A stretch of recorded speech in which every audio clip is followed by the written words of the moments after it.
2, 3, 4, 5, 6, 7, 8. Now stretch those legs, ladies. Stretch again.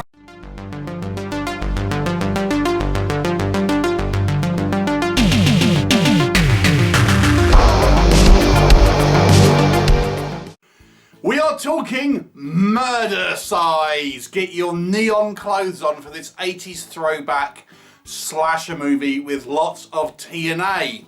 So this is a very low budget, knowingly schlocky horror comedy that takes posture at the craze of aerobics videos that were all the rage in the 80s and still kind of have a somewhat of a fan base today, along with obviously the kind of these slasher movies which also were super popular.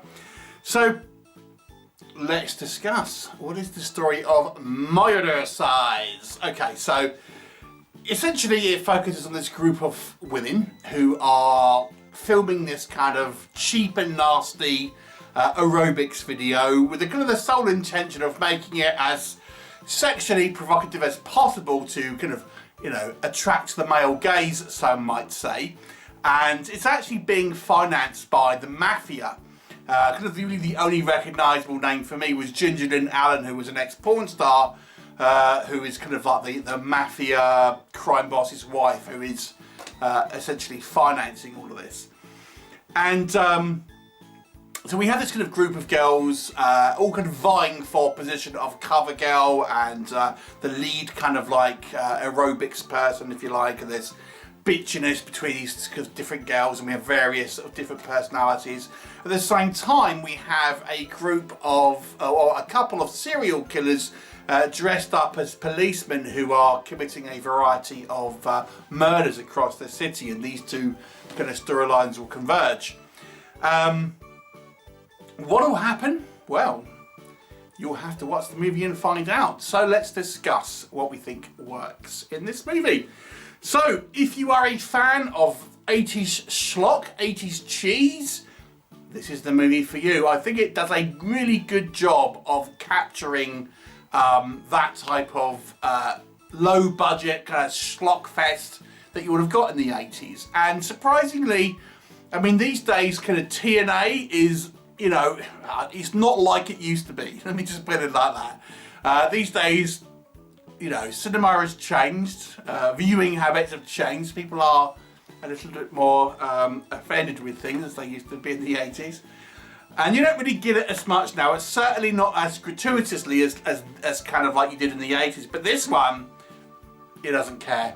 It's going to show you lots and lots of TNA. So, yeah, you know, that's kind of what you want. You'll get plenty of it. Let me just, and lingering shots. These aren't just glancing kind of like shots here and there. Lingering shots. So lots of kind of voluptuous girls showing you their bits and, you know, being quite proud of it. So, you know, plenty of that good stuff. It is knowingly silly and camp. Now, it's easy to say in a movie like this, oh, the acting's crap. It's meant to be crappy. It's meant to be silly. Everyone here is somewhat of a caricature. But I kind of say, I will say I kind of like this, the kind of the fun aesthetic. I mean, the characters here, I think, are, you know, you recognise them as individuals, even though the acting is knowingly kind of silly. But I think they do a good job of each having their own thing. You know, one's kind of like and one girl was like the good girl, one's like the kind of the voluptuous kind of, you know, favourite, so to speak. We've got a female wrestler, a stripper, things like this. And I think they do a good job here of making these girls seem sort of individual, but also very much cut from the kind of the same cloth. And we have some kind of fun other characters like behind the cameras, and it almost reminds you a little bit of Boogie Nights in some ways. Obviously a low budget B-movie version, but kind of like that to a certain degree. It's got a great 80s kind of style synthy soundtrack. That was all quite fun. It has practical kind of VFX, and it's done like a low budget B-movie would have been done in the 80s. So, you know, arguably you could say the VFX here are, in regards to some of the gore. Yeah, it's not high tech by today's standards, but it's kind of similar to what you would have seen in 80s. So I do think they've actually captured the 80s feel and look very well. The only thing I would say that slightly betrays the fact that it's obviously a modern film is the amount of tattoos the women have, which women didn't really have tattoos as much back in the 80s as they do today. And that's the only thing I would say. If you look at kind of like models and stuff in the 80s, you won't see them very many with that amount of tattoos. It's the only thing I would say. It's a little bit, not really a criticism, but it's the only thing that really betrays the fact that it's not really kind of like an 80s kind of film in some ways. But the 80s aesthetic, I think, is kind of captured well, and we do get a kind of a reasonable kind of body count and some kind of some quite kind of fun kills and stuff, and fairly despicable villains. There's kills comes from multiple areas as well. There's kind of like a you know, really two plots in regarding sort of killers. That's all I'll kind of say. I won't go into any more than that. But that they kind of converge, and it's quite fun to have the danger coming from two different directions, so to speak.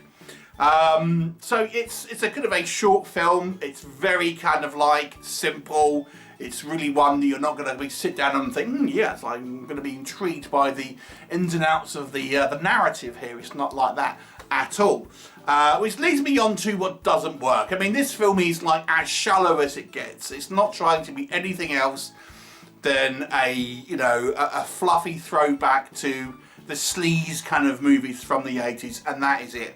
So arguably you could say, it's really very much a surface level film in many ways. There's not any depth to it whatsoever. There's no real there's barely any plot in it, let me just say that. It's just, it is what it is. It's just an excuse to have like pretty girls getting their boobs out and then getting killed in some manner or another. That's kind of it. That's literally the plot. I still feel like, even though I think the acting and stuff is obviously played to be a specific type of kind of silly camp, arguably I would say people would still say, oh, the acting's kind of like wonky. And yeah, it is, but it's meant to be. But I do feel some people who maybe don't watch a lot of B movies or aren't too familiar with like 80s kind of like low budget movies, you might be put off by some of the decisions here to have this very kind of like camp, silly kind of like way that these characters are kind of depicted and their kind of their dialogue kind of scenes and things. I gotta say, I think the weakest aspect for me were these two killers that just seemed, they were shoved in there. I mean, we have a secondary plot involving murder in the kind of in the actual A storyline, which is these girls doing these aerobic videos, and it feels like shoehorned in to have these two other killers that come across these kind of girls when they already have like their own kind of killer workout storyline kind of going in. So that aspect just seems quite jarring. It feels quite like misplaced to a certain degree, because they really have nothing to do with each other at the beginning of the film, and it's just like it's only really the last act where these things collide. It wasn't really kind of necessary, to be honest. And obviously, as I've mentioned, the kind of the VFX and the kind of the everything really, the aesthetic wise, is very much meant to be mirroring of that time, and so it is not, it's not sophisticated, practical makeup and gore.